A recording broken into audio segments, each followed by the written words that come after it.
느닷없고 어이없는 소리, 여러분 많이 놀라셨죠? 이 소리는 대구 MBC가 시민 제보를 받아서 페이스북에 올린 24초짜리 동영상 내용인데요. 이 동영상을 보면 달서구의 초등학생 8명이 태극기를 흔들면서 이렇게 외칩니다. 이 초등학생들은 도대체 왜 그랬을까요? 어떤 어른들이 먹을 것을 주면서 시켜서 그랬다고 합니다. 자, 그럼 그렇게 시킨 어른들에게 왜 그랬는지를 물어야 할까요? 그럴 이유도 그럴 필요도 없습니다. 뒤에 몰래 숨어서 아무것도 모르는 초등학생들을 꼬드기는 어른들에게 합리적 이유를 묻는 것 자체가 시간 낭비입니다. 그냥 찾아내서 책임을 물으면 그만입니다. 색다른 시선 김종배입니다는 오늘도 우직하게 하루를 정리해드립니다. 지금 바로 시작합니다. 뉴스 따라 읽지 않고 따져 읽습니다. 시사통과 똑기자의 뉴스 해부.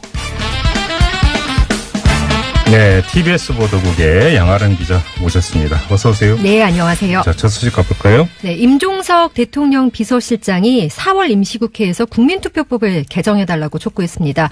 임 실장이 오늘 입장문을 내고요. 국민투표법을 조속히 개정해서 국민의 권리를 회복시켜달라. 그리고 이제 개헌의 진정성과 의지를 보여달라 이렇게 부탁을 했는데요. 국민투표법에 대해서는 헌법재판소가 위헌 판결을 내린 바가 있습니다. 헌재가 2014년 7월에 국내에 거주하는 장소가 신고 안 된 재외 국민의 이제 투표권 행사를 제한하는 내용의 국민투표법 14조 1항에 대해서 이제 헌법 불합치 결정을 내렸는데요. 하지만 이 조항에 대한 개정이 이루어지지 않아서 2016년부터 효력이 상실됐습니다. 임 실장은 국민투표법을 위헌 상태로 방치하는 것은 국민의 투표권을 박탈하는 것이고 또 국회가 직무유기라는 비판에서 자유로울 수 없다며 여야가 특별한 이견이 있는 것이 아니기 때문에 신속하게 개정할 수 있다 이렇게 강조를 했습니다. 지방선거에서 이제 개헌 투표를 만약에 한다면 이달 23일까지는 국민투표법이 개정돼야 한다는 것이 이제 중앙선거관리위원회의 판단입니다. 더 궁금한 건 여야 반응일 것 같은데요. 그렇죠. 더불어민주당이 이제 6월 개헌 국민투표를 하려면 조속하게 법 개정에 나서야 한다고 동조를 했고요. 정의당도 마찬가지입니다. 위헌 상태의 법을 방치한다는 것은 어불성설이라면서 국민투표법 개정을 촉구했습니다. 반면에 자유한국당과 바른미래당은 국회 내 개헌 논의가 우선돼야 한다 이런 입장을 보였는데요. 한국당은 청와대발 개헌 물타기를 한다 이렇게 비판했고요. 바른미래당은 청와대가 굳이 국회에 요청을 한다면 여당과 정무수석을 통해서 협상하면 될 일이다 이렇게 꼬집었습니다.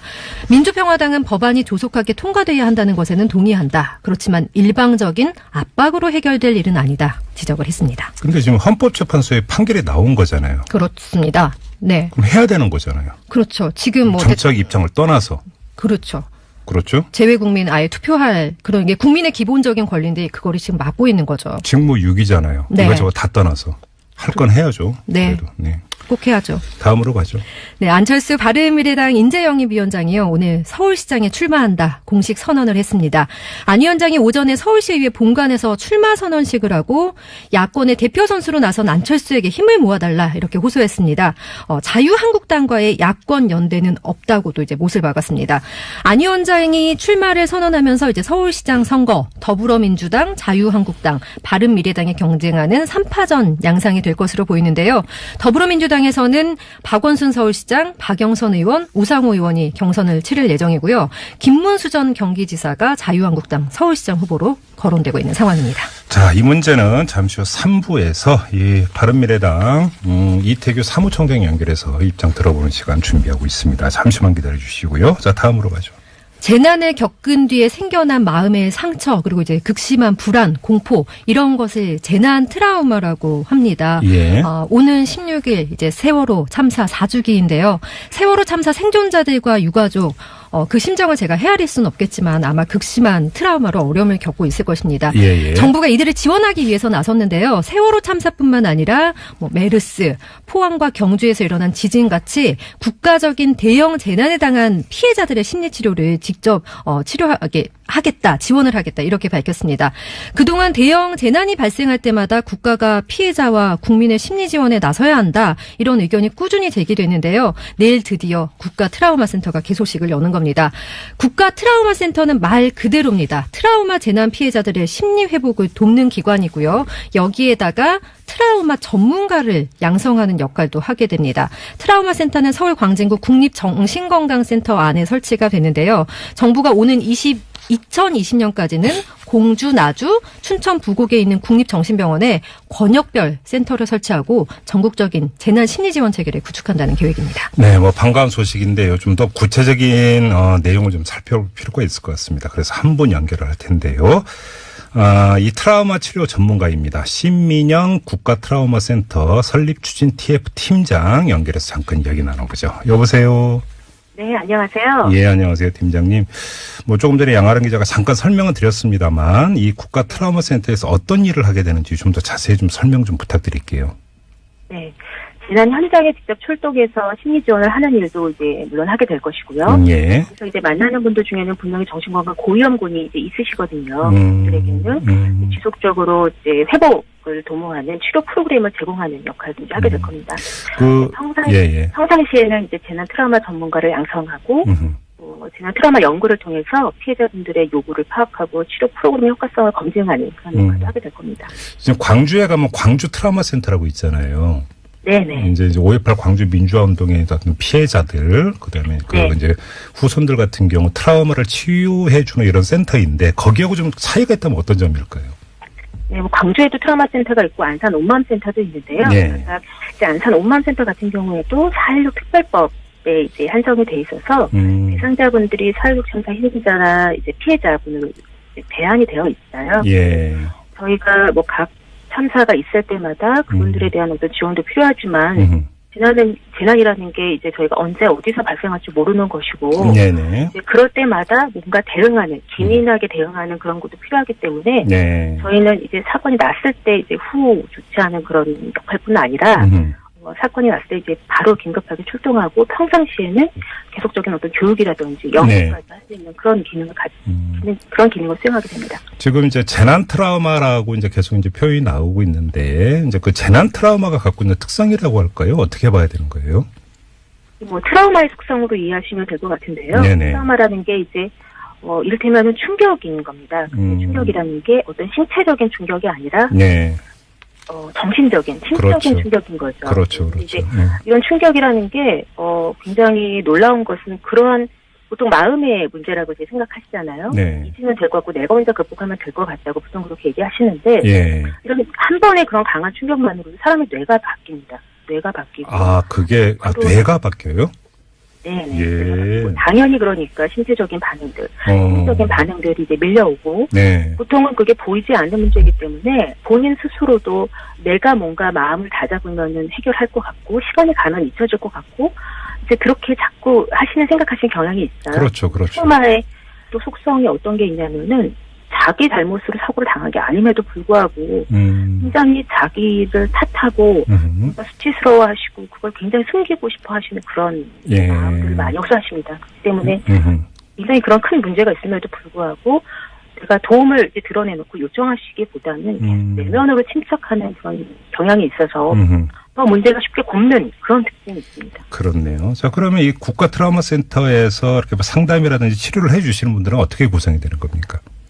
일단 저희가 지금 시작은 뭐 저를 포함해서 정신과 전문의 센터장님이 계시고 정신과 전문의 그 외에 2명과 정신보건 전문 요원 10명이 하시고요. 예. 연구원 3명 뭐 포함해서 18명이 이제 시작을 하게 됩니다. 그래요.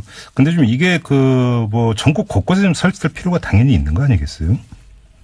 네, 맞습니다. 이게 사실 어디서 벌어질지를 모르는 거니까요. 그렇지만 그렇다고 해서 정말 촘촘하게 다 뭐 재난에 대응하는 그런 센터를 만드는 것도 사실 현실적으로는 좀 무리가 있는 게 또 사실인데요. 네. 사실 지금 이제 보면은 재난이 났을 때 사실 가장 접근성이 굉장히 중요하거든요. 네. 가장 이제 기민하게 대응하실 수 있는 곳은 대응하고 계시는 곳은 각 지역의 정신건강복지센터입니다. 아, 그렇군요. 각 226곳이 있는데 물론 정신건강 전문가들 구성돼 있으시지만 문제는 네. 뭐냐면은 지난 정신건강과 관련해서는 숙련도도 굉장히 제각각이고 예. 표준 대응 지침도 없기 때문에 그분들이 현장에서 활동하실 때 굉장히 애로사항을 많이 호소를 하세요. 그래서 그분들이 활동하실 수 있도록 맞는 각 지역 상황에 맞는 프로토콜을 제공하고 교육을 실시해드리고 이제 그런 기능을 아마 각 권역의 트라우마 센터가 담당하게 될 겁니다. 그러니까 이제 세월호 참사 후에 이제 그 생존 학생들 심리치료 지원을 했던 것도 기억이 나고,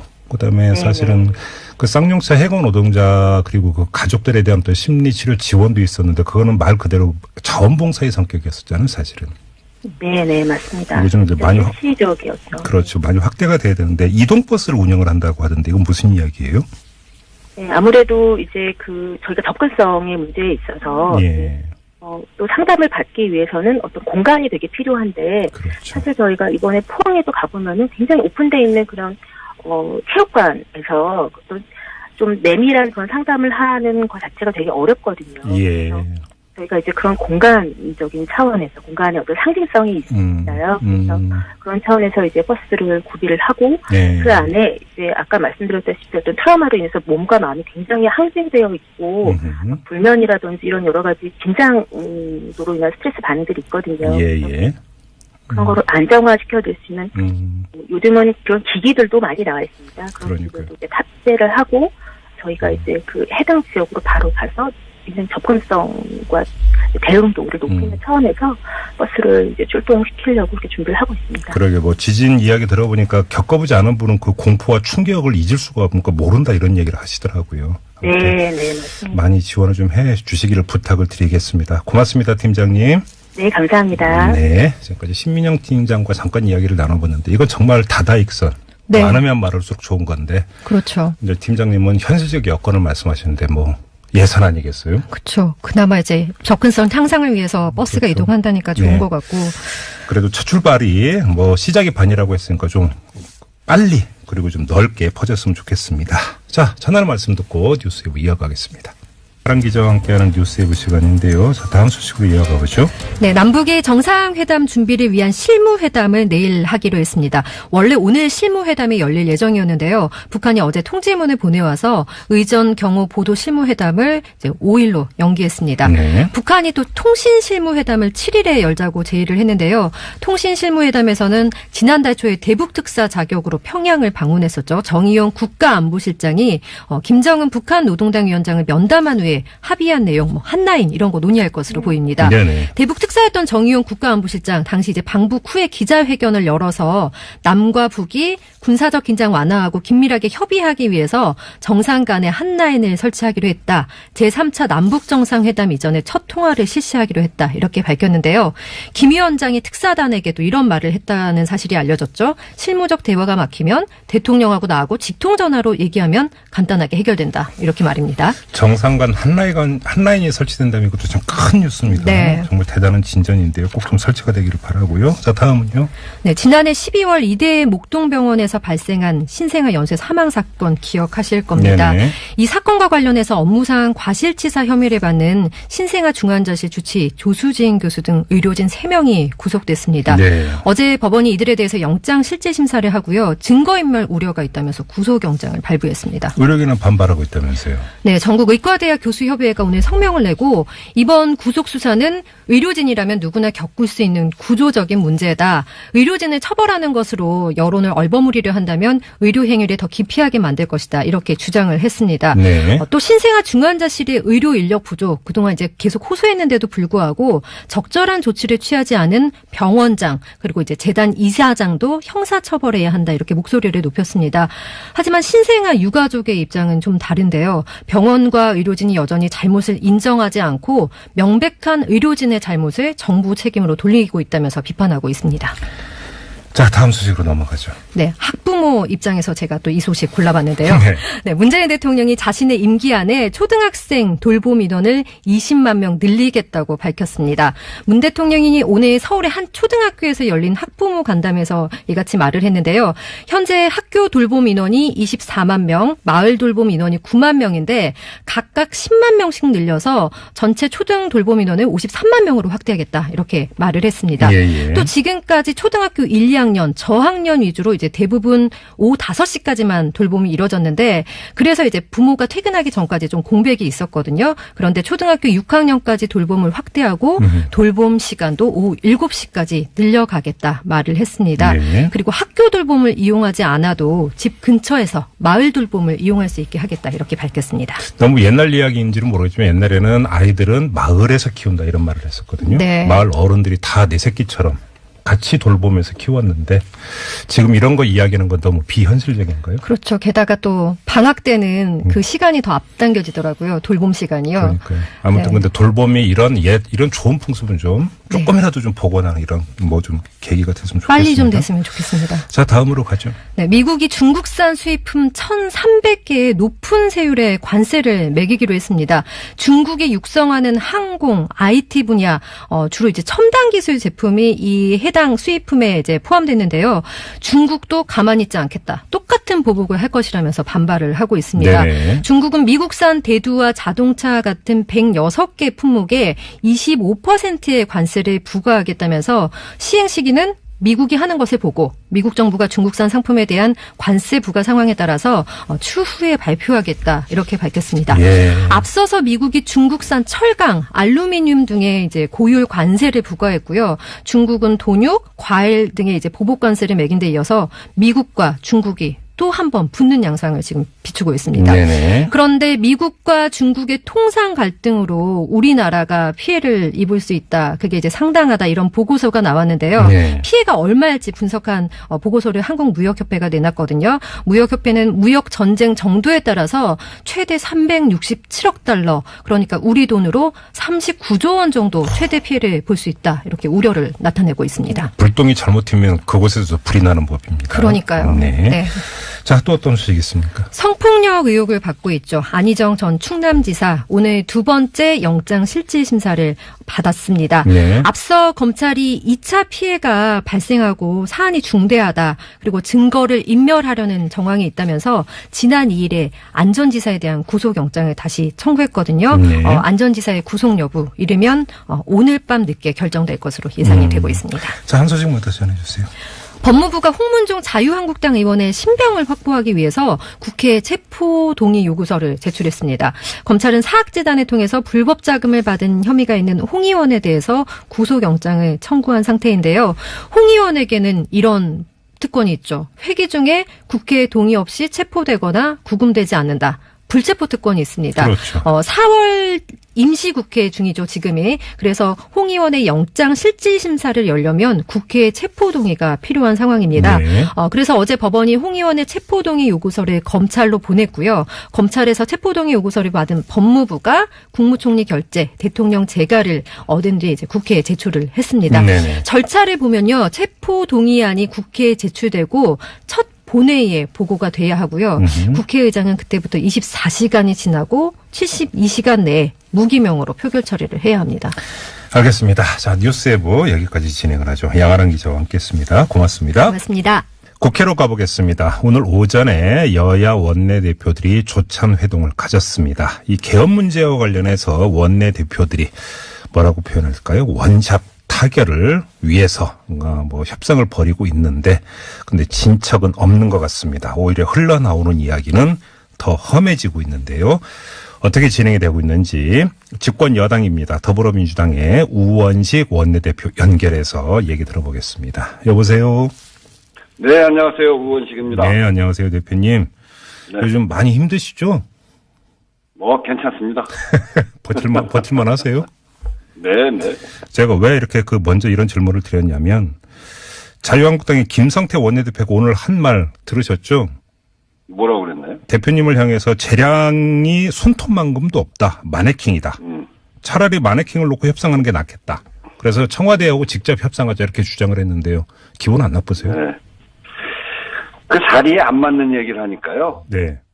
이 정부 여당이 기본적으로 하나의 방향을 갖고 있는 것이고 네. 통일된 의견을 갖고 나가는 것이지. 네. 저한테 계속 그 대통령 발의안 말고 여당안 따로 가져오라고 그러거든요. 그러고 그 여당 원내대표가 소신껏 해야지 왜 대통령이 낸 발의안만 가지고 하냐 그러는데. 네. 아마도 그 대통령 발의안하고 다른 안을 우리가 갖고 나갔으면. 네. 정부하고 여당이 엇박자다. 어느 게 진짜 아니냐. 그렇게 시비를 걸었을 거예요.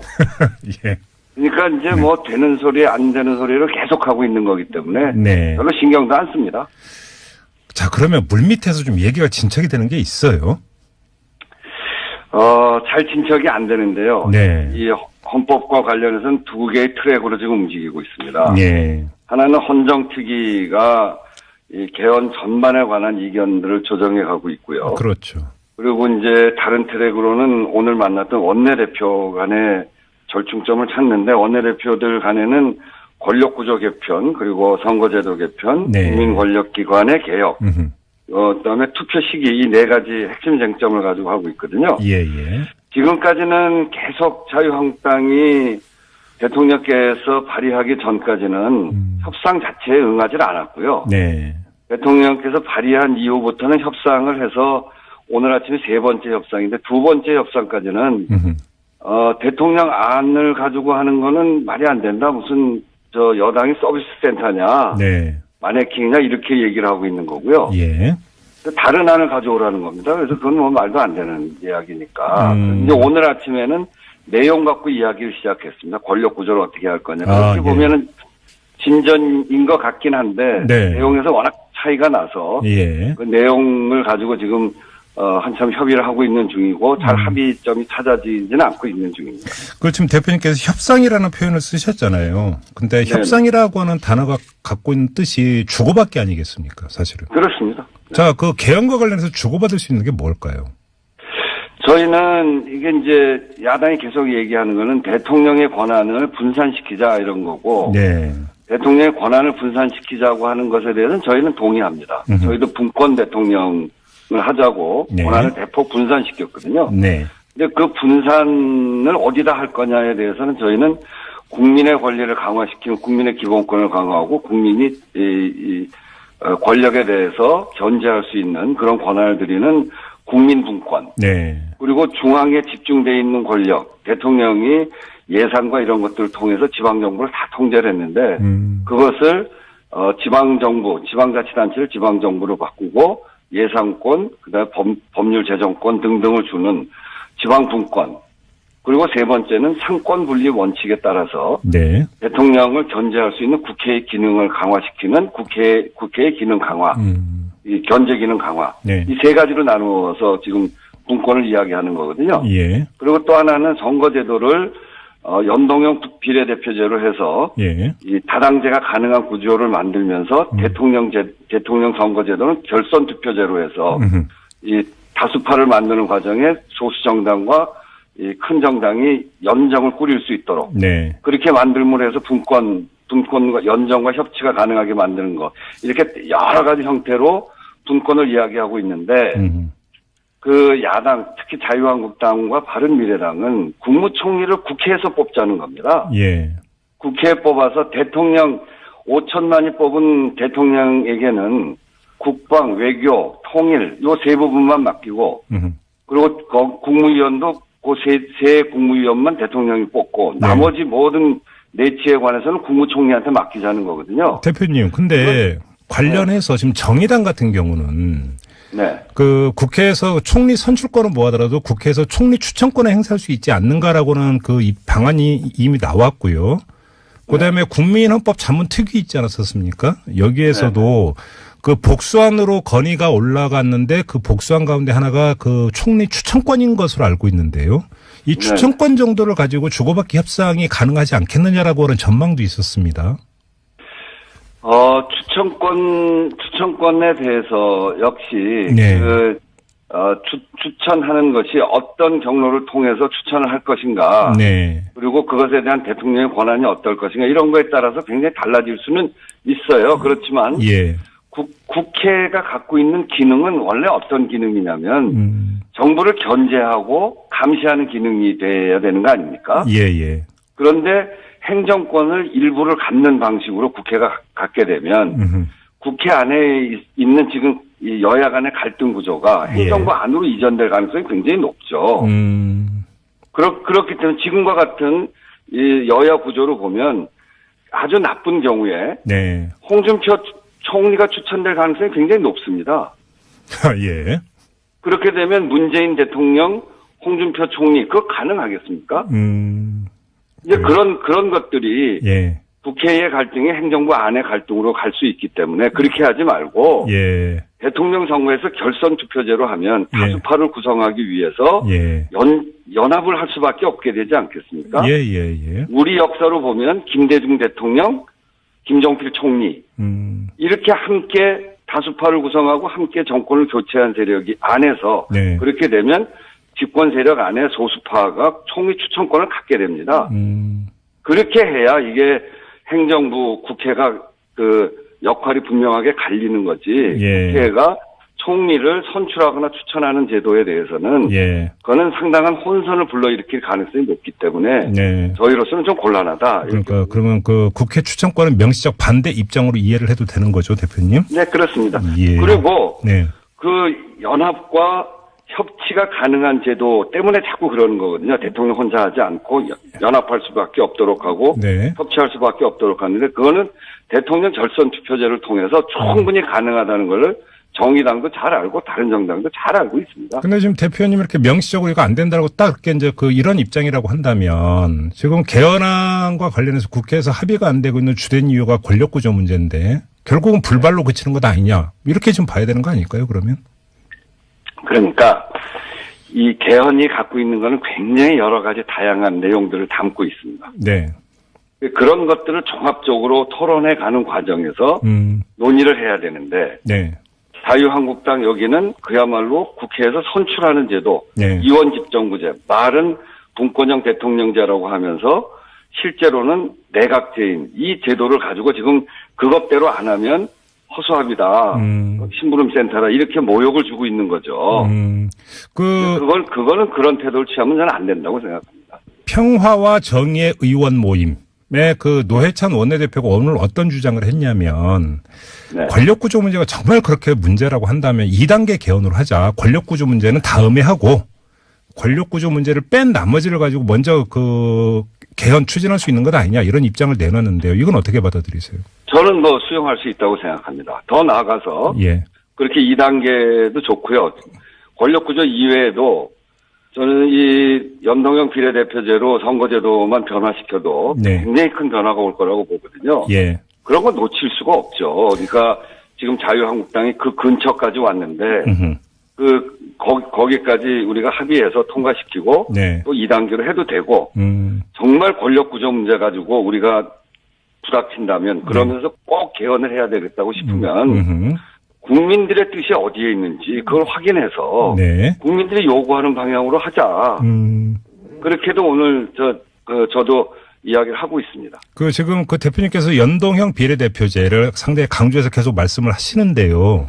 네. 혹시 연동형 비례대표제에 대해서 야당 특히 자유한국당 같은 경우도 상당수 의원들이 여기에 대해서 동조를 하고 있다 이렇게 판단을 하고 계세요? 네, 전 뭐 그렇다고 봅니다. 그러면 연동형 비례대표제가 결국은 개헌안의 이 막힌 혈로를 뚫는 하나의 계기가 될 수도 있다고 기대를 하시는 겁니까? 뭐 저는 그럴 수 있다고 생각합니다. 그래요. 근데 이제 자유한국당의 예. 의원들 중에 네. 연동형 비례대표제로 가야 된다 이렇게 생각하는 의원들이 여럿 있는데 네. 그 당이 명확하게 이것을 표현하고 있지는 않습니다. 여기에 무슨 중대선거구제까지 복합으로 해보자 하는 이야기도 하고 있고 그러면 연동형 비례대표제가 제대로 되질 않거든요. 대표님 혹시 얼마 전에 그 자유한국당의 홍준표 대표가 어떤 말을 했냐면 만약에 그 대통령 개헌안이 국회에 표결에 붙여지면 우리는 불참할 것이다. 네, 이런 당 방침을 어기고 투표에 참여하는 의원이 있다면 제명할 것이다라고 발언을 해서 논란이 된 바가 있지 않습니까?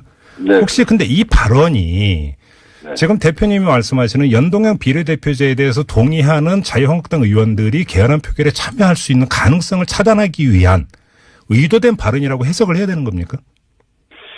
그것뿐이 아니고 지금 네. 대통령이 내놓은 개헌안이 네.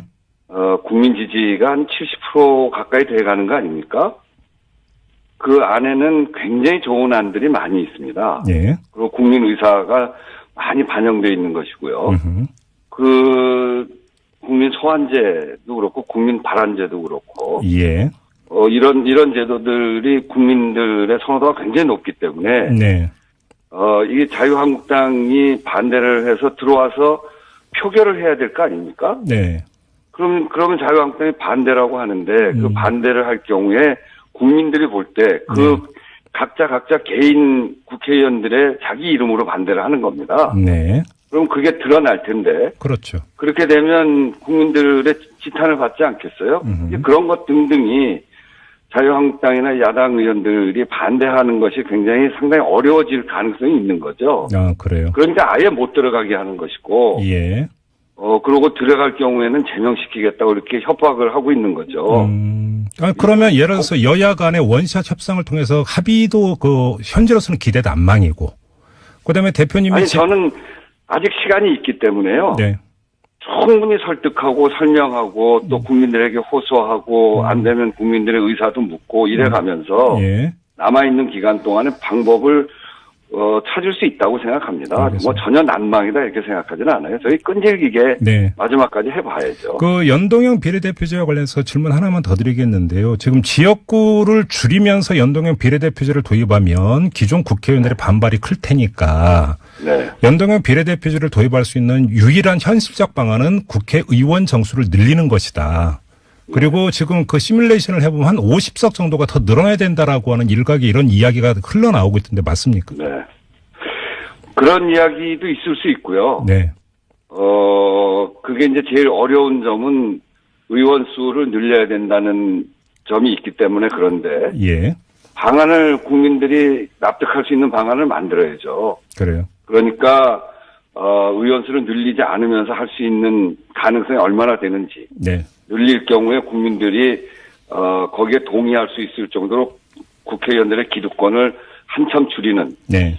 심지어는 들어가는 비용을 그대로 하고 늘어나는 숫자만큼 n분의 1로 n분의 1로 나누게 하면 지금보다는 적게 받습니다만 숫자는 많아지는데 이런 것들이 국민들의 동의가 가능할지 네. 이런 것들까지 종합적으로 판단해 가면서 네. 국민들이 수용할 수 있는 방안으로 내놔야 되겠죠. 정리를 해서 다시 한 번만 질문을 드리면 만약에 국회의원들의 그 기득권을 크게 해치지 않는 범위에서 연동형 비례대표제 방안이 제시가 되고 네. 그리고 이게 제시가 출신이 된다면 야당 의원의 상당수도 개헌 어떤 동조를 이끌어낼 수 있다 이렇게 기대를 하시는 걸로 제가 이해를 해도 네, 되는 저는 겁니까? 그렇게 생각합니다. 알겠습니다. 마지막으로 하나만 더 여쭤볼게요. 그래서 예. 권력구조 문제 가지고 끝까지 안 되면 네. 여기까지만 해서 음흠. 이 선거제도까지만 해서 네. 나도 저희는 할 수 있습니다. 아, 선거제도만이라도 통과시키고 싶다 이런 말씀이신 거고요. 네, 그러니까 선거제도를 포함한 네. 국민기본권과 예, 예. 중앙분권을 포함해서 지금 내놓은 개헌안에서 권력구조를 제외한 나머지를 통과시키고 네. 그리고 그 다음에 2단계로 권력구조까지 합의하는 과정을 거쳐서 하는 것도 해볼 수 있다는 거죠. 알겠습니다. 오늘 안철수 바른미래당 인재영입위원장이 서울시장 출마 선언을 하면서 이렇게 주장을 했는데요. 그대로 읽어드리면 안 될 게 뻔한 개헌안을 법무장관도 아닌 민정수석이 3부작 설명회를 하며 노골적으로 지방선거 운동을 하고 있습니다. 이렇게 비판을 했거든요. 개헌을 지방선거 운동 차원으로 해석을 했는데요. 어떻게 말씀해 주시겠습니까? 지방선거랑 동시투표하자. 지금 이제 그렇게 하는 이유가 지방선거 전에 이렇게 개헌을 설명하는 이유가 동시투표하려고 그러는 거거든요. 그리고 네. 국민들한테 잘 설명하기 위해서 세 부분으로 나눠서 자세히 설명을 드린 거고요. 네. 지방선거와 동시투표를 가장 먼저 주장한 분이 안철수 대표십니다. 아, 그런가요? 예. 예, 근데 저는 무슨 말씀을 하시는지 잘 모르겠어요. 네. 본인이 후보일 때는 그렇게 주장해놓고 대통령이 되지 않으니까 대통령이 된 분이 해 나가는 거에 대해서 왜 그렇게 지방선거 전에 지방선거용으로 써먹냐 이렇게 하는 거에 대해서 네. 너무 앞뒤가 다른 얘기 아닙니까? 알겠습니다. 자, 말씀 여기까지 들을게요. 고맙습니다, 대표님. 네, 감사합니다. 네, 지금까지 더불어민주당의 우원식 원내대표와 함께했습니다. 6시 55분 안철수 바른미래당 인재영입위원장이 오늘 오전에 이 서울시장 출마를 공식 선언을 했습니다. 출마를 하느냐 안 하느냐 정치권에서 참 여러 가지 분석과 전망이 엇갈렸는데요. 결국은 출마 선언으로 귀착이 됐습니다. 자, 이 문제 지금부터 자세히 알아보겠습니다. 바른미래당의 사무총장을 맡고 있는 이태규 의원 연결합니다. 여보세요. 예, 안녕하세요. 예, 안녕하세요, 의원님. 이 출마 선언한 장소를 보니까 서울시 의회 앞이던데요. 왜 이곳을 선택을 하신 거예요? 아무래도 일단 본인이 서울시정을 하게 되면 가장 먼저 어떤 서울 시민의 이제 대표 기관 중에 하나는 서울의회와 네.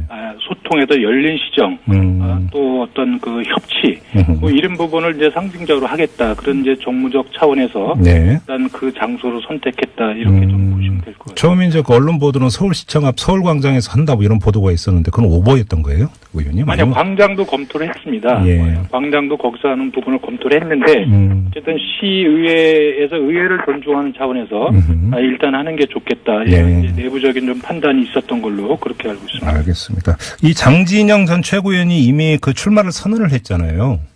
네, 어떻게 알겠습니다. 예, 당내 경선으로 가는 겁니까? 아니면 전략 공천으로 가는 겁니까? 글쎄, 그거는 뭐 지금 당에서 누가 거기에 대해서 책임 있게 말할 수 있는 분은 안 계시고요. 예. 기본적으로 그 경선을 실시할 시 여부는 이제 공천관리위원회에서 판단할 사항입니다. 네네. 예, 그리고 잘 아시겠지만 이제 경선이라는 것은 복수의 후보자가 있다고 해서 반드시 하는 게 아니고 네. 그 후보가 이제 우열을 가리기 어렵다고 판단할 때 하는 것이 이제 경선이거든요. 네. 그렇기 때문에 이제 1차적으로 아마 그 공모에 응모한 후보자들 대상으로 네. 1차적으로 면접 심사나 뭐 이런 걸 통해서 거기서 이제 경선을 할지 아니면 단수로 공천을 할지 네. 또 아니면 이제 당의 전략적 차원에서 판단을 할지 이런 부분이 결정될 것으로 그렇게 보고 있습니다. 의원님께서는 지금 공천관리위원회 부위원장도 겸하고 계시잖아요. 아니요, 공천관리위원회는 이제 사무총장이 사실 실무를 총괄하는데 예. 저희가 이제 외부 인사로 일단 그 위원장과 부위원장을 내정을 했고 당내 인사로서는 어쨌든 뭐 제가 관장을 하긴 하지만 제가 거기서 어떤 역할을 할지 이 부분은 이제 추후에 구성하는 단계에서 좀 판단하려고 합니다. 아직 그러니까 공천관리 차원에서 어떤 그 방침에 대한 논의는 아직은 없었다 이렇게 그렇습니다. 이해를 하면 네. 되겠고요. 네. 알겠습니다. 네. 의원님 뭐 그 사무총장이시기도 하고 또 전략통으로 꼽히시는 분이기도 한데 이 안철수 위원장이 서울시장에 도전을 해서 과연 승산이 어느 정도 있느냐? 당연히 당에서도 검토를 했을 거 아닙니까? 글쎄, 일단 뭐 아직 시민들께서 네. 공식적으로 어떤 그 여론이 집약되지 않은 상태에서 그 당선 가능성을 이야기하는 것은 굉장히 성급하다 이렇게 좀 보고 있고요. 네. 다만 뭐 사회자님께서 알고 계시다시피 일단 그 당이 통합된 이후에 바른미래당의 어떤 존재감이 사실 제대로 자리 잡지 못한 상태거든요. 네네. 다만 이제 이런 부분에서 당의 어떤 상승과 활력의 어떤 기폭제가 필요한데 그런 부분에서 지금 안철수 전 대표의 어떤 출마는 네. 그런 기폭제가 될 것으로 이렇게 기대를 하고 있고요. 네네. 또 안철수 전 대표가 있는 서울시장 선거랑 없는 시장 선거는 저는 확연하게 달라질 것이다. 이렇게 좀 보고 있고요. 다른 지역에 미치는 영향을 말씀하시는 건가요, 지금? 뭐 서울시 자체도 그렇고 네. 다른 지역에 미치는 영향 이제 그렇게 되는데 현재 이제 사실 어떻게 보면 이제 여당의 어떤 일방적인 우위의 어떤 정당 구도가 지금 형성돼 있거든요. 예. 예, 이런 부분에서 일단 정당 구도에서 인물 대결 구도로 저는 전환될 것으로 보고 있습니다. 안철수 위원장이 오늘 출마 선언에서 했던 이야기 중에 하나가 야권의 대표 선수로 나왔다. 이렇게 이야기를 했는데 자유한국당 후보로 지금까지 집중 거론되고 있는 김문수 전 경기지사나 이런 분들이 들으면 기분 나쁠 수도 있는 발언이거든요.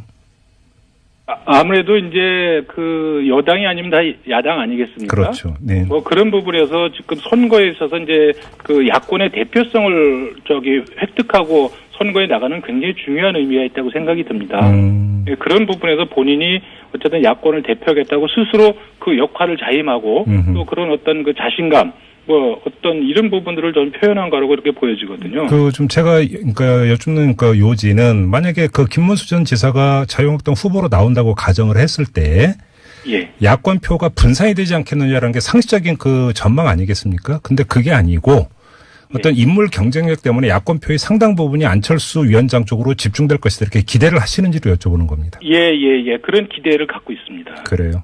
네. 예. 알겠습니다. 지금 몇 가지 논란이 있는데요. 좀 여쭤보겠습니다. 하나는 며칠 전에 저희가 더불어민주당의 박영선 의원하고 인터뷰를 했는데요. 네. 안철수 위원장이 포스코 사회이사를 맡게 되는 경위에 대해서 문제 제기를 한 바가 있었습니다. 그러니까 네. 이명박 전 대통령 측과의 뭔가 특수관계가 있어서 결국은 맡게 된 것 아니냐라고 하는 큰 틀에서 의혹을 제기를 했는데요. 이에 대해서 좀 입장을 밝혀줄 수 있나요, 의원님? 이미 당에서 1차적인 입장 발표가 있었고요. 네. 저는 어쨌든 그 박영선 의원님 같으신 경우는 이제 정치를 오래 하셨잖아요.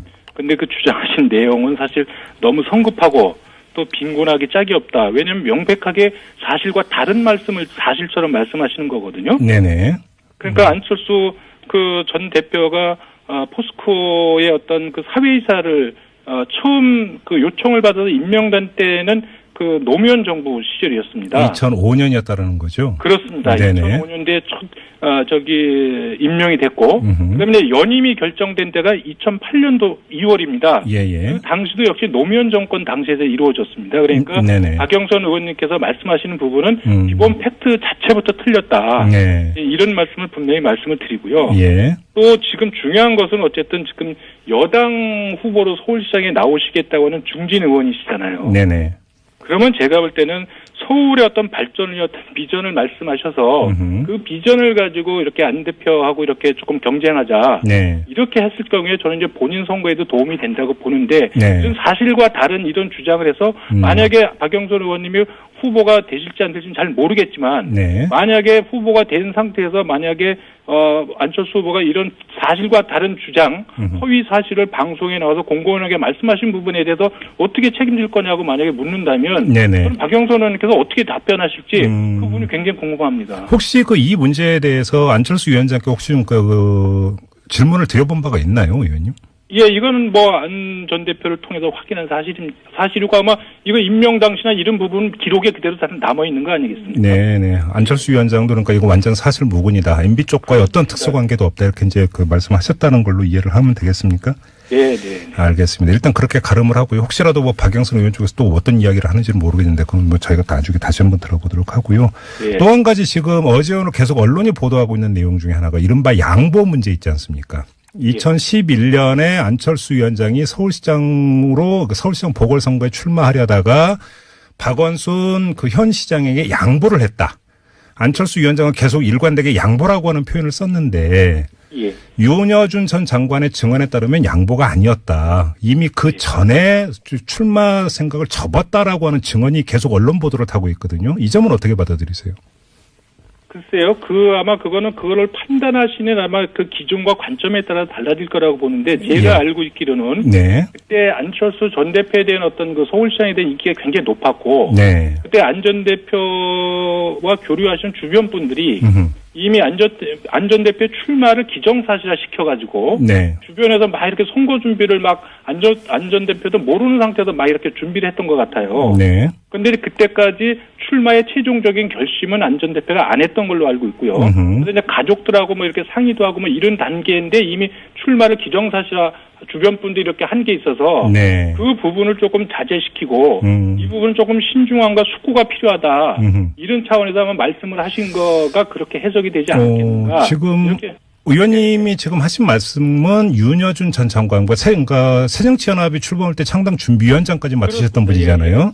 그분의 증언으로 상당히 지금 사실에 간극이 있는데 그러니까 우리 애청자 여러분에서 잠깐만 설명 말씀을 드리면 안철수 위원장이 먼저 서울시장 나가고 싶다라고 의사를 표명을 했고 예. 그래서 그러면 그거 한번 준비를 해보자고 준비를 하고 있었는데 9월 1일인가 2일에 예. 그 가족이 너무나 결사적으로 반대를 해서 안 되겠다. 마음을 접어야겠다라고 또 일방적으로 이야기를 해서 예. 그러면 이게 모양새가 너무 이상하지 않느냐라고 해서 강구를 하다가 예. 박원순 그 현 시장에게 양보하는 어떤 이런 그 모양새를 취하는 게 좋겠다는 조언을 했고 그래서 세종을인가 거기서 만났다라고 하는 게 윤여준 전 장관의 주장이거든요. 증언이고.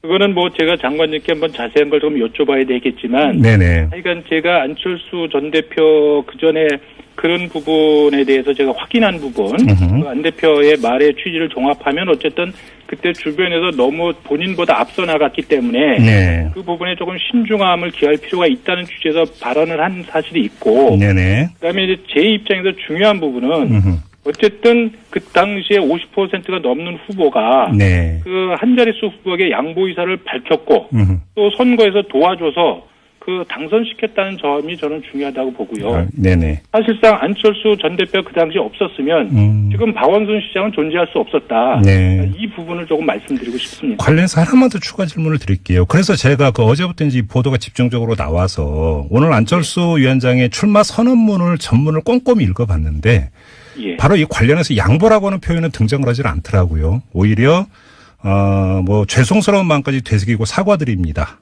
뭐 이런 어떤 서울 시민의 열망에도 답하지 못했다. 이런 표현만 나오고 있는데 혹시라도 이런 표현이 지금 그 최근의 언론 보도와 연관돼 있다고 해석을 하는 건 과잉 해석일까요, 의원님? 그거는 전혀 관계가 없고요. 네. 안 전 대표가 어쨌든 실질적으로 서울 시민들께 지금 출마를 선언하면서 죄송스럽다는 말씀을 드리는 것은 안철수라는 정치인만큼 높은 기대를 받았고 네. 또 그만큼의 어떤 또 실망을 안겨줬던 정치인도 그렇게 없다고 생각을 합니다.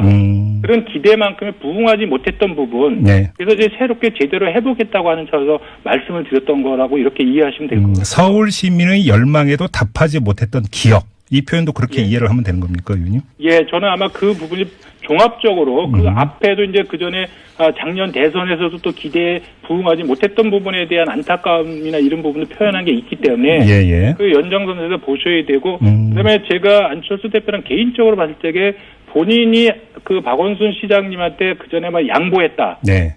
이 부분이기 때문에 거기에 어떤 상응하는 조치가 있어야 된다. 이런 부분을 사적인 자리에서도 한 번도 그거는 그분이 표현한 적은 없습니다. 예, 상응하는 조치는 저도 좀 별로 기억은 없는 것 같고요, 그거는. 예, 다만 강조해서 내 역할이나 나 때문에 박원순 시장이 됐다. 그렇기 때문에 지금 사회자님께서 말씀하신 대로 내가 뭔가를 받아야 된다. 이런 거를 사석에서 한 번이라도 이렇게 표현한 적이 없습니다. 이제 대가 이런 부분은 아니라 양보라고는 표현을 좀 이제 질문을 드렸던 거고요. 좀 마지막으로 이 그 출마 선언문에 보면은 개헌 문제 있지 않습니까?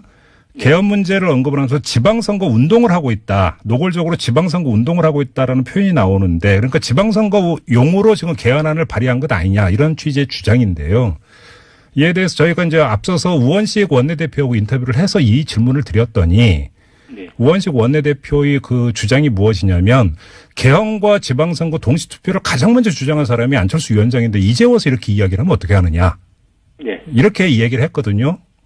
아니요. 그거는 당 입장에서는 그 바른미래당 입장에서는 그 다수의 의원님들이 지방선거에 동시 투표하는 거에 대해서 다 찬성하시는 분위기로 저는 알고 있습니다. 예. 근데 아마 안철수 대표가 아마 지적한 내용 그 내용을 지적하는 것이 아니고 실질적으로 개헌안을 사실 여당이 내가지고 야당과 협상하는 과정을 통해서 가면 그게 정상적인 절차인데 굳이 청와대가 거기에 개입을 해서 본인이 대통령의 안을 발의를 해가지고 네. 그렇게 해서 실제로 이걸 주도해 나가고 그래서 야당의 반발을 자극을 하고 이렇게 해서 협상이 그 지리멸렬하게 끌고 가는 것 자체가 실제로 개헌을 야당이 안 하겠다는 어떤 이미지를 씌우려고 하는 것이지 아니냐. 이 부분이 이제 야당의 공통된 시각이고 두 번째로는 그 개헌안의 전문을 한 번에 발표하면 됐지. 네. 그걸 무려 3차례에 걸쳐서 설명해 나갔지 않습니까? 네네. 그 한 3일 동안 계속해서 언론의 집중적인 조명을 받았지 않습니까? 네네. 그럼 이제 개헌안이라는 거 어쨌든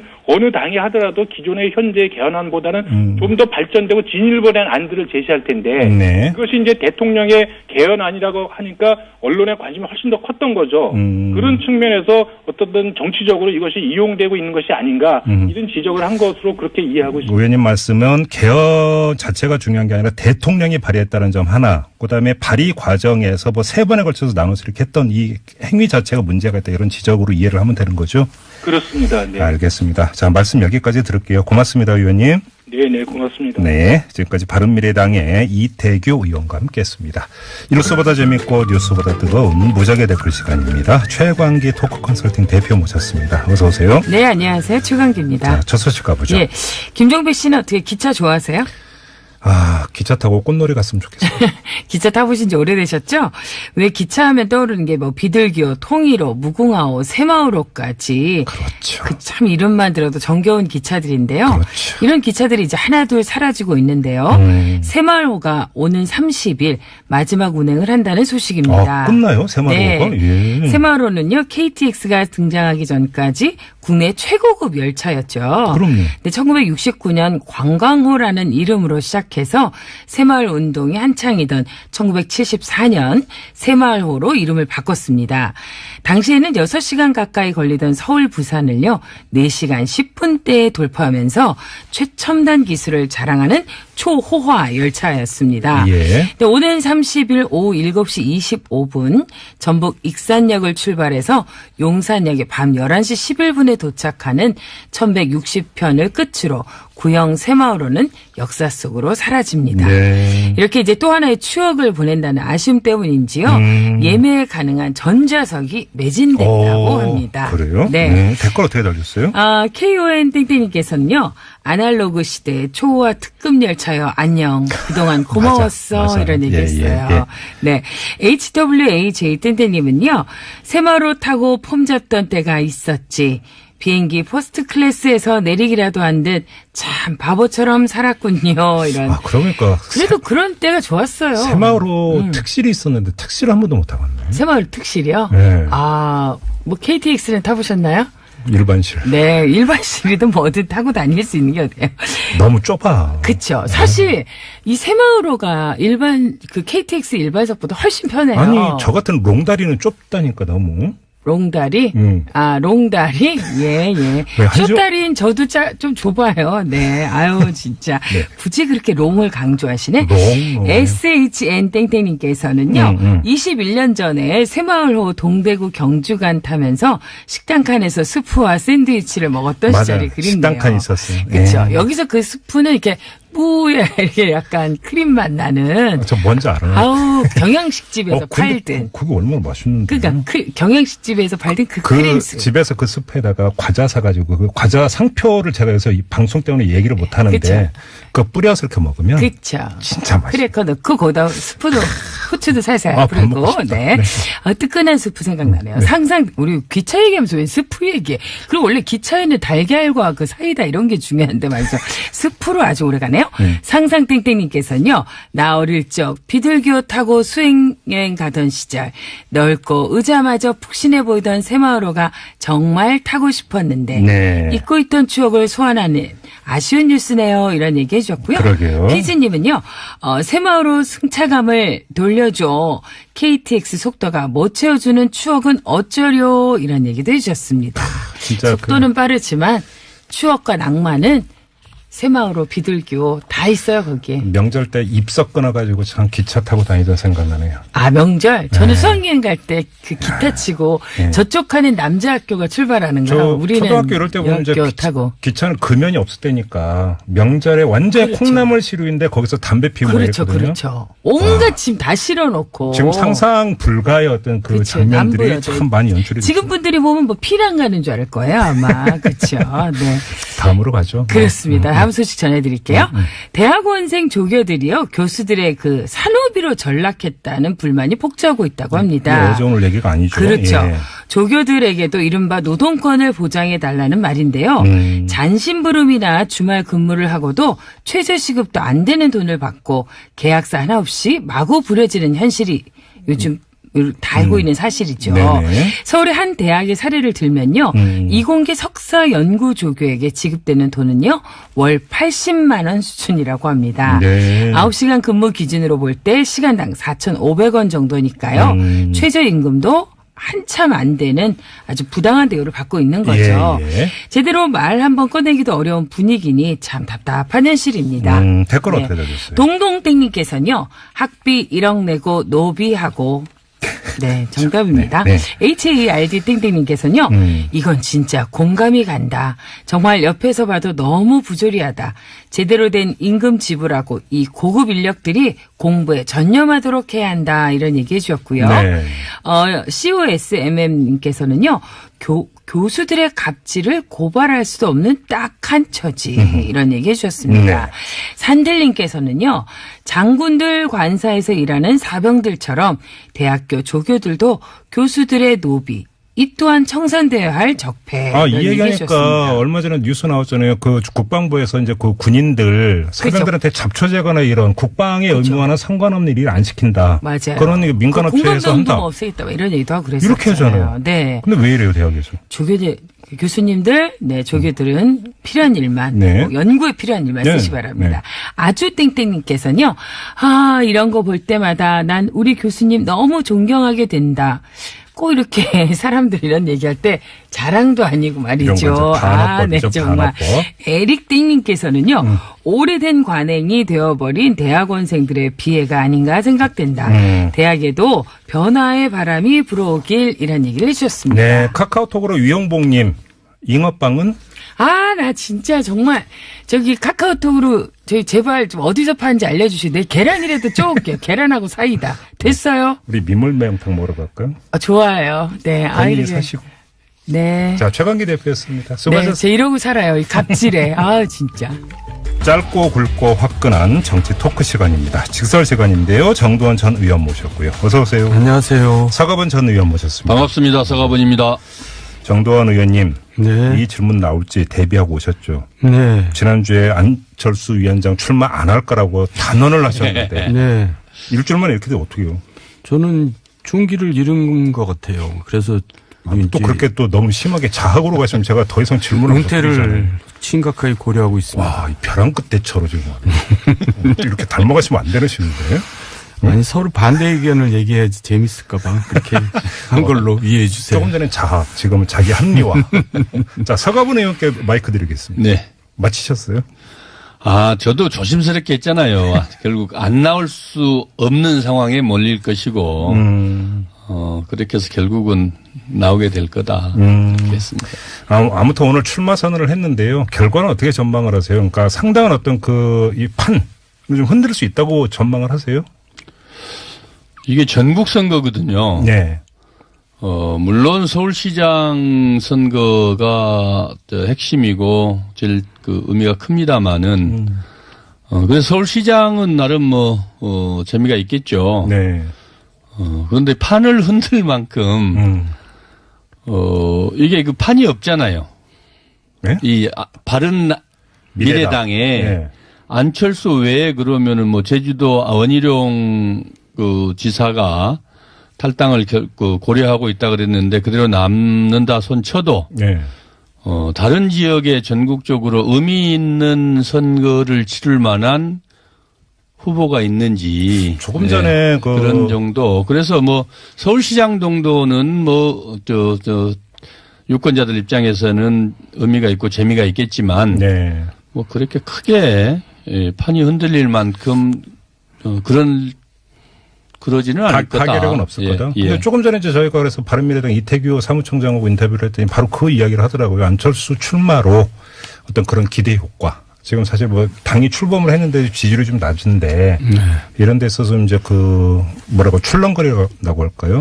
그 정도는 그러니까 지금 사실은 바른미래당이 존재감이 없어서 네.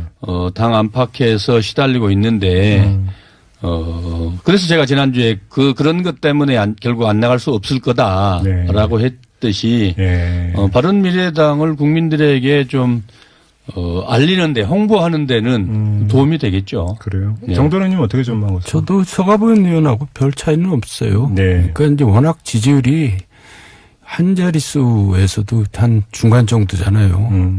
그거 가지고 안철수 개인기로 돌파한다는 건 힘들죠. 그래요. 그래서 이제 흥행에는 조금 서울시장 선거가 도움은 됐는데 네. 게다가 김문수까지 나온다니까 네. 표를 또 갈라먹거든요. 벌써 이제 김찍박 나오잖아요. 김문수 찍으면 박원순 된다. 이제 그러니까 역부족인 것 같은데요. 지금 뭐 김문수 전 경기지사 말씀하셨으니까 바로 그 얘기. 근데 김문수 전 경기지사가 대구에서 출마한다고. 지금 대구로 가셨던 분 아닙니까? 지금 주소지가 어떻게 되는지도 궁금한데. 지금 서울시장 이제 전력공천 이야기가 나오는 그런 그건 문제가 없다고 봐야 되는 거겠죠? 네, 주소는 상관없을 겁니다. 그래요? 국회의원은 주소 제한을 안 받기 때문에 주소가 아니 근데 서울시장 나가려면 6개월 전인가? 그 주소지 이전을 서울 해당 자치단체로 해야 돼요. 자치단체장은. 정도의 문제가 없으니까 지금 그러겠죠. 거론하겠죠. 확인을 그렇죠. 해봐야 될 거죠. 그렇죠. 당연히 그럼 확인하고 한다고 봐야 되겠죠. 5045님이 지금 문자 주셨는데요. 정don우 의원님 가끔씩은 틀려도 됩니다.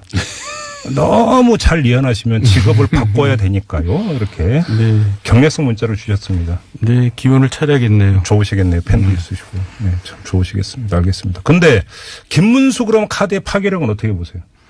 파괴력이 없죠. 그러니까 대구 꽃밭에 가서도 물론 이제 상대가 김부겸이긴 했지만 패배했잖아요. 네. 그리고 이제 이분이 과거에는 이제 지금 야당의 개혁의 아이콘이었는데 너무 진짜 방향이 정반대로 가버렸어요. 그래서 지금은 이제 태극기 집회에 나와서 박근혜 무죄를 주장하는 입장으로 바뀌었잖아요. 바로 그 점인데요. 홍준표 대표나 자유한국당이 그러면 김문수 전 지사의 어떤 최근에 그런 행보를 볼 때 그러면 좀 박근혜 탄핵에 대해서 당신들 부정하는 거냐 이런 식으로 만약에 반문 들어오면 어떻게 할 건지가 궁금한데 자유한국당 지도부는 어떤 생각으로 김문수 어떤 생각이 아니라 후보가 없으니까 그냥 뭐 이거저거 생각할 여지가 없죠. 김문수라도 나와주니까 너무 고마운 거죠. 후보 못 냈으면 홍 대표 입장이 뭐가 되겠어요. 그러니까 그냥 중진들은 본인 보고 나가라고 했잖아요. 근데 김문수 지사는 또 돈이 하나도 없는 분이거든요. 제가 알거든요. 네. 워낙 깨끗하게 정치를 또 하신 분이라서 예. 뭔 돈으로 선거를 하실지 정말 심히 걱정이 되네요.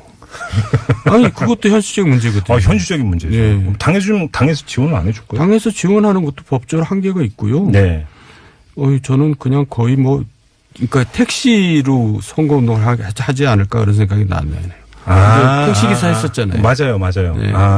그렇게?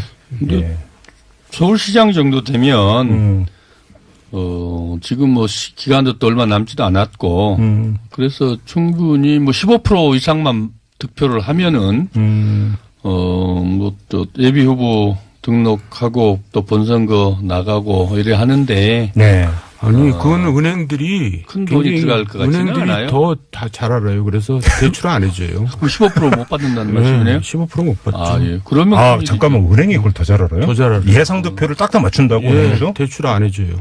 진짜로? 그럼요. 그 재미난 얘기는 좀만 더 해주세요. 사례가 있어요?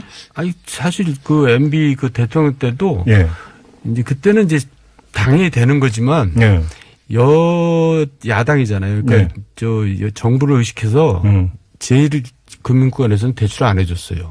그래서 할 수 없이 저축은행 가서 대출을 했잖아요, 그때.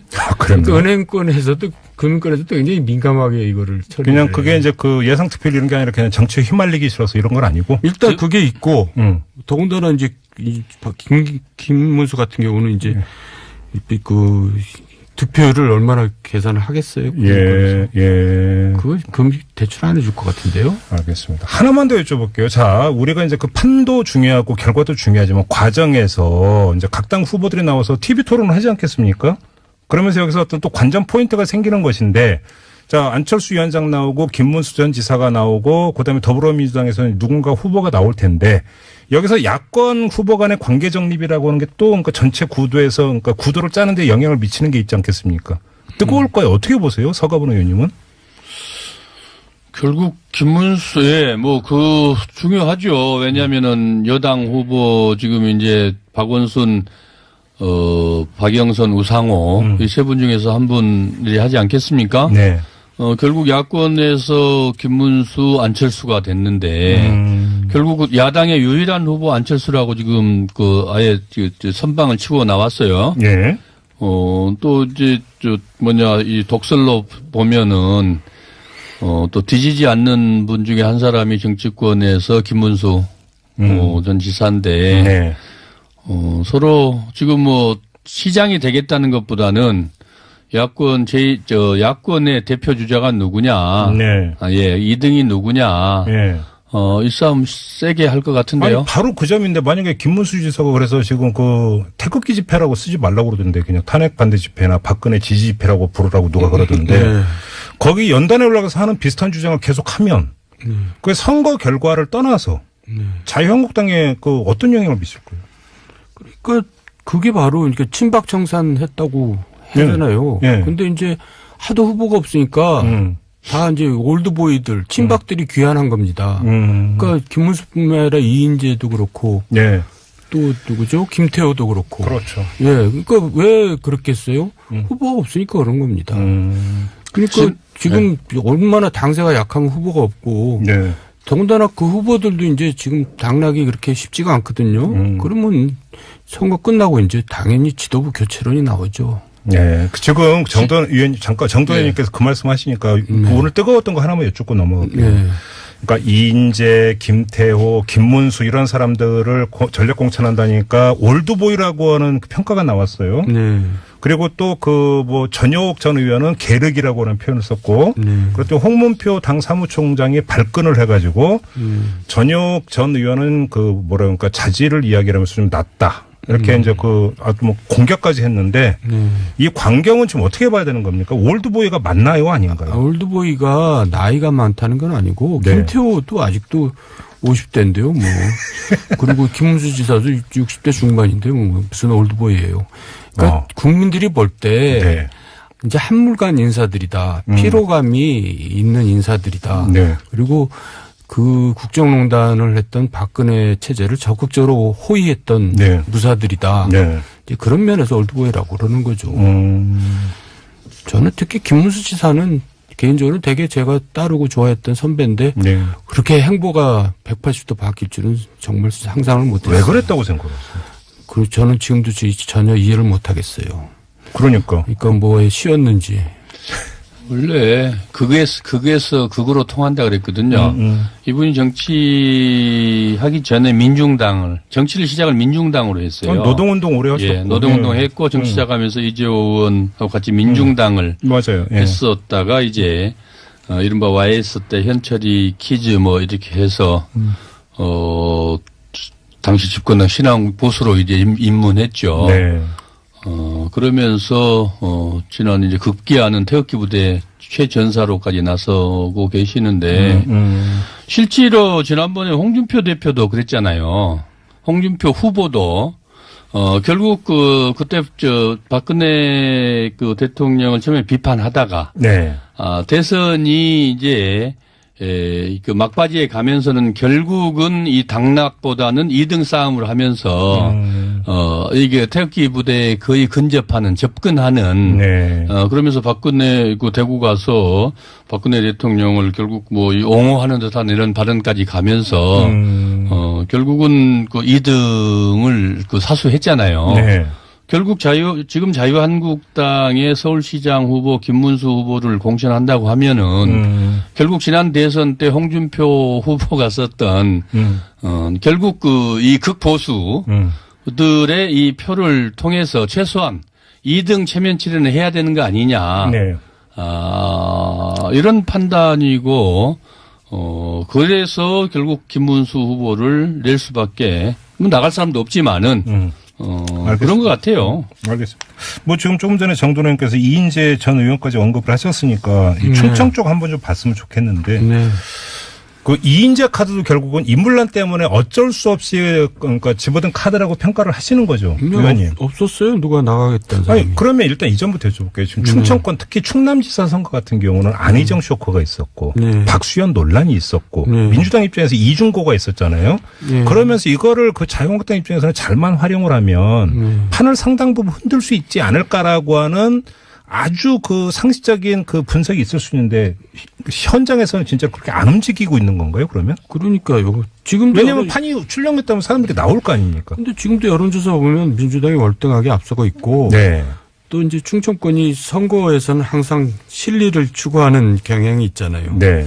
그래서 지금 이제 헌법에 수도 이제 명시 이론도 나오고 이제 충청권에 또 여러 가지 현안들이 많이 있는 모양이에요. 예. 국책 사업도 있고. 예. 그러니까 이제 여당이 월등히 지금 우세를 유지하고 있는 가운데 야당 후보가 없으니까 네. 저는 역시 누구죠? 안희정 쇼크는 결코 큰 영향을 못 미친다고 봅니다. 그렇게 실제로 이제 박수현 후보가 청와대 문재인 대통령의 그 청와대 대변인도 했고 네. 또 안희정 지사의 정무부지사까지 했지 않습니까? 그렇죠. 그래서 안희정 카드로 같이 갔었지만은 안희정의 친구라고 했죠. 또 실제로 지금 지금 1, 2 서로 각축을 벌이고 있는 양승조 의원 사선 의원이거든요. 예. 복귀왕 의원 그 17대 때 양승조 의원이랑 같이 의원했었죠. 또 와서 아산시장 지금 재선해서 서로 지금 각축을 벌이고 있거든요. 네. 두 분 다 안희정 지지는 아니고 안희정 양승조 의원은 지난 대선 때 문재인 후보를 지지를 했고 또 그래서 실제로 충남지사는 박수현, 양승조, 복귀왕이 세 사람이 각축을 벌이고 있었거든요. 그러니까 인물에서 안희정 쇼크라고 해도 양승조나 복귀왕 후보 같은 경우는 좀 거기에서 좀 상대적으로 자유롭고 또 인물면에서 아까 지금 정 의원님 말씀하신 충청도 특딱히 자유한국당 쪽에서 후보가 나설 사람이 없었거든요. 정진석 의원이나 기타 다른 의원들조차도 지금 아예 그냥 나서지조차도 안 하고 또 있으니까. 이인재 후보는요. 기네스북에 오를 수 있는 후보입니다. 그러니까 피닉제? 아니 모든 당을 다 거쳤어요. 잠깐만 그런가요? 그럼요. 신한국당부터 시작해가지고 민주당 또 선진당 하여간 모든 당을 거치면서 국회의원을 하고 살아남은 분이거든요. 그러면 잠깐만 그러면 철새라고 하는 우리가 흔한 어떤 비유적 표현도 안 맞는 거잖아요. 뭐라고 해야 돼요, 그러면? 그래서 불사조라고 본인은 얘기하는데. 하여간, 그래서 이제 올드보이라는 얘기를 하는 거죠.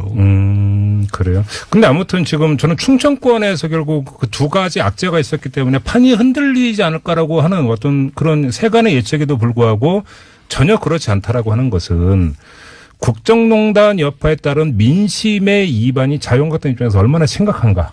그렇죠. 이걸 다시 한번 확인하는 계기다 이렇게 봐도 되는 아직도 거잖아요. 그 여파가 여진이 세게 남아있는 거고요. 그러니까 분노한 민심은 아직도 분노가 풀리지 않았다. 그러니까 이겁니다. 쉽게 말하면 보수가 괴멸한 게 아니라 보수당이 괴멸한 건데 그 보수당이 이제 표가 막 나눠졌잖아요. 자유한국당, 바른미래당. 그렇죠. 또 심지어는 문재인 지지율도 돌아서고 그러지만 제일 많은 부분이 무당파예요. 근데 무당파들이 이번 선거에서 기권합니다. 그래서 이번 지방선거 투표율이 제일 낮을 겁니다. 그렇게 전망하세요? 그러니까 이제 힘을 못 쓰는 거죠.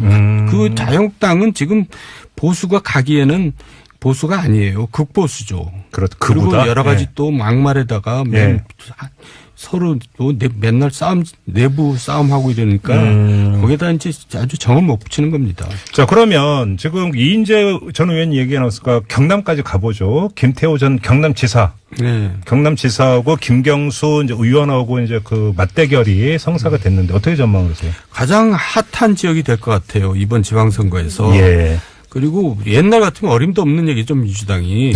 근데 지금은 이제 부산은 민주당이 월등히 앞서고 경남이 이제 김경수 후보는 개인 인지도는 낮은 편인데 당세가 강하고 김태호는 당세가 약하지만 인지도가 높고 또 개인기가 좋거든요. 그러니까 거기가 좀 이번 지방선거에서 가장 관전 포인트가 될 것 같고 거기서 무너지면은 이제 지금 자유한국당은 이제 진짜 지도부가 거의 축출될 정도로 될 겁니다. 그러니까 가장 거기가 결국은 관전 포인트죠. 좀 단순해서 6.13 지방선거에서 딱 한 곳만 꼽으라면 그건 경남이다. 이렇게 좀 말씀하시는 거죠. 여기서 어디가 이기느냐에 따라서 야당의 이제 존립이 이제 왔다 갔다 하는 만약에 여기서 진다면 홍준표 체제는 바로 무너질 것이다라고 전망을 하시는 거고요. 서가번 의원님. 홍준표 대표가 자기의 신임을 경남지사 선거로 묻겠다. 이렇게 선언을 얼마 전에 했지 않습니까? 그만큼 이제 지금 핫한 그 선거구에는 틀림이 없죠. 지난번에 근데 이제 지금 김경수 후보의 인지도가 상대적으로 낮다고 말씀하시면 상대적으로 낮았다고 생각하겠지만은. 예. 실제로 지난번에 이제 홍준표 대표 경남도지사 시절에 김경수 후보가 맞상대였거든요. 그렇죠. 그때 선거가 상당히 지기는 했지만 홍준표 대표가 이기긴 했지만 선거가 상당히 팽팽한 선거 전이었고요. 김태호. 예. 홍준표가 아니고. 홍준표하고 붙었어요. 아, 그렇군요. 이 앞번에. 예. 그래서 팽팽한 선거전을 치렀고 실제로 지난번 홍준표 당대표 되고 나서 얼마 있다가 한번 봤는데 네. 경남 그때 본인 얘기입니다. 직접 제가 들었으니까요. 다른 사람은 나와 의미 없고 김경수가 나가면 우리 당이 해보기 어렵다. 단정적으로 딱 그렇게 본인이 직접 얘기할 만큼 오래된 얘기입니다. 누가? 홍준표 대표가. 그럼 당대표 되고 나서 한 두세 달 있다가. 본인 입으로 그런 얘기를 했어요? 본인 입으로 저 같이 그때 오랜만에 만났었는데. 예. 그런 얘기 할 적도 있을 만큼. 그러면 전 그때 당시에도 김경수 의원은 상당히 경남도지사는 다크호스였고 경남판이 또 많이 흔들렸다. 근데 지금 얘기입니다. 그 얘기가 탄핵 사태 전이잖아요. 선거도 그렇고. 탄핵 후에. 아니 말한 거 말고 선거. 예. 그렇죠. 그러니까 문제는 경남 민심이 서서히 많이 왔다는 거잖아요. 예. 그러니까 탄핵이라는 요인 그 전부터. 그렇습니다. 그 동인이 뭘까요? 이유가 뭘까요? 경남 쪽에서 경남 민심이 그렇게 변해왔던. 그게 이제 TK 네. 정권이 계속 이어지다 보니까 그렇게 된 거죠. 그래요? 그러니까 이명박 정부도 TK 정부고 박근혜 정부는 더더욱 TK 정부죠. 네. 그러니까 PK가 상대적으로 박탈감, 소외감을 느낀 거죠. TK와 PK 간의 어떤 실제로 소지역주의. 이제 부산, 경남이 PK가 YS 이후로 이 전국적인 지도자가 없었습니다. 그러니까 그렇죠, 자기 대권 주자가 없었거든요. 예. 거기에 이제 문재인 후보가 지난 대선에서도 PK에서 특히 경남에서 표를 상당히 많이 득표를 했고 이번에 이제 급기야 거제도 출신 또 대통령 아닙니까? 네. 그런 점들이 있고 또 반해서 야당에 지금 여전히 지금 도지사감이라고 할 만한 사람조차도 전국적인 다 차기 대권 주자는 고사하고 그럴 만한 이 감이 없죠. 바로 그 점 때문에 제가 이 점을 한번 여쭤보고 싶은데 홍준표 대표가 지난 대선에 출마할 때 대선 출마 선언을 대구 서문시장 가서 했잖아요. 그때 일각에서 어떤 이야기였어요? 왜 PK를 노리지 않고 TK 쪽으로 갔을까? 물론 그것이 그러니까 길게 보면 더 안전한 곳이긴 하지만 정치적인 하이리스크 하이리턴을 생각을 한다면 오히려 PK의 어떤 맹주를 그러니까 자기가 포지셔닝을 하는 게 더 낫지 않았었겠느냐. 그때는 대선에서 자기가 이긴다고 스스로도 생각하지 않았고 네. 자기가 이제 확실하게 야권 제1야당의 확고부동한 지도자가 되겠다. 이제 그런 의사표시죠. 그래요? 예. 지금 지구당 위원장, 당협위원장도 그쪽으로 갔잖아요. 자기 쪽 창녕도 아니고 네. 창원도 아니고 네. 지금 대구로 갔지 않습니까? 그러니까요. 그러니까 지금 우리 앵커께서 말씀하신 것과 맥락을 같이 하면 네. PK들 경남 분들 입장에서 보면 피해서 도망간 것 같은 느낌이 있죠. 아니 지사는 경남에서 오고. 그렇죠. 그러니까 자기 고향도 창녕인데. 그러니까요. 예. 고등학교만 알겠습니다. 대구에서 나왔죠. 이건 광역은 아니고요. 창원시장 선거 있지 않습니까? 네. 정도는 네. 아주 재밌게 진행이 되는데. 그래서 이렇게 사감이 들어가가지고 자기하고 옛날부터 사이가 안 좋은 안상수 지금 시장을 떨어뜨렸어요. 이건 말 그대로 그냥 사감으로 보면 되는 거죠. 사감이죠. 뭐가 갈등의 있겠어요. 요인은. 만약에 안상수 현 시장이 무소속으로 출마해서 당선되면 홍준표 대표 어떻게 됩니까? 지금 자유한국당 후보는 홍준표 대표가 지사일 때 부지사했던 그죠? 네. 이 사람은 이제 공천한다라는 거거든요. 그 사람은 지금 지지율도 굉장히 낮다고 그러더라고요. 만약에 안상수 현 시장이 생환에 돌아오면 어떻게 되는 겁니까? 그 전에 생환에 돌아온다는 것은 참 제가 말하기도 뭐하네요. 네. 참 복수혈전인데 네. 좀 복수혈전으로 끝날 것 같지는 않고요. 아니 근데 지금 지방선거 그러니까 전체적인 판세를 보면 그렇게 자유한국당 입장에서 여유가 있는 게 아닌데 그렇게 지금 의원님 분석대로 사감이 개입된 공천이라고 한다면 그렇게 사감을 개입시킬 계제가 아니잖아요 지금. 그럴 계제가 아닌데 그러니까 옛날에는 제왕적 총재니 뭐 제왕적 대통령이 그랬는데 지금은 제왕적이란 말 붙이기는 좀 거북스럽고 예. 무슨 조폭적인 총재 같기도 하고 뭐 하여간 근데 좀 진짜로 이상해요. 이해가 잘 안 되는 게 네. 창원이 그렇게 넉넉하지를 않거든요. 그럼요. 경남도지사 선거 지금 아까 앞서 얘기했지만은 사실상 김태호를 낼 수밖에 올드보이라고 하는 김태호를 낼 수밖에 없는 저런 인물이 없어서 그런 거 아니겠습니까? 네. 결국 그렇게까지 이 판이 돼 있는데 네. 그 중에서 지금 이 창원이라는 데는 그 마산 진해 창원이 그렇죠. 합쳐져서 네. 결국 저 경남의 다라고 해도 과언이 아닐 정도로 중요한 지역인데 예. 여기에 지금 전직 시장 이런 분들이 다 우리 당의 도지사 후보로 나왔다가 공민배 전 시장 이런 분들이 나왔다가 김경수 후보 양보하고 지금 다 같이 힘을 합쳐서 예. 도지사 선거 하자고 했거든요. 예. 창원 선거판도 지금 민주당이 그렇다고 그러더라고요. 더 우세하면 우세했지 지금 불리하지 않거든요. 예. 근데 하물며 지금 현직 시장 전 당대표 출신을 저렇게까지 사감으로 내몰아 놓고 아니 그러니까 그럼 자해수라는 거잖아요. 자해수. 그래 지금 자해를 하고 있는 거 아닌가 싶어요. 그러니까 지도자가 아니죠. 알겠습니다. 네. 결과가 정말 궁금합니다. 궁금합니다. 네, 네, 알겠습니다. 오늘 직설 이렇게 마무리하고 두 분과 인사 나누겠습니다. 서가번 전 의원, 정두환 전 의원 두 분과 함께했습니다. 고맙습니다. 감사합니다. 수고하셨습니다.